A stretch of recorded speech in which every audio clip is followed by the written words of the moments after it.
Madurai BP குளம் முல்லை நகர் பகுதியில் குடியிருப்புகளை இடிக்கும் நடவடிக்கையை கைவிட வலியுறுத்தி பொதுமக்கள் இரவிலும் தொடர் போராட்டம் நடத்தி வருகின்றனர். இது தொடர்பான கூடுதல் விவரங்களை செய்தியாளர் மாரிச்சாமி வழங்கிட கேட்கலாம். மாரிச்சாமி, வணக்கம். தற்போது அந்த பகுதியில் பொதுமக்கள் எவ்வளவு பேர் கூடியிருக்கின்றனர்? அவர்களுடைய கோரிக்கை என்னவாக இருக்கிறது? உங்களுடைய விவரம்.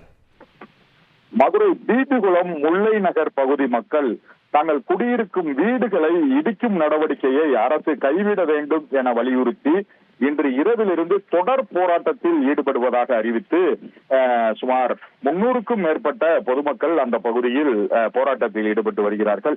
நீர்நிலை புறம்போக்கு என்ற காரணத்தை காட்டி அரசு மதுரை பிபிகுளம் முல்லை நகர் பகுதியில் குடியிருக்கும் வீடுகள் 500க்கும் மேற்பட்ட குடியிருப்புகள் இருக்கிறது. இந்த வீடுகளை இடிக்கும் நடவடிக்கையை எடுக்க உள்ளார்கள். அந்த நடவடிக்கையை நிறுத்த வேண்டும் என ஏற்கனவே உயர்நீதிமன்றம், உச்சநீதிமன்றத்தில் வழக்கு தொடர்ந்து அவற்றில் இந்த பகுதி மக்களுக்கு சாதகமில்லாத சூழ்நிலை ஏற்பட்டிருந்தது. மறுபடியும்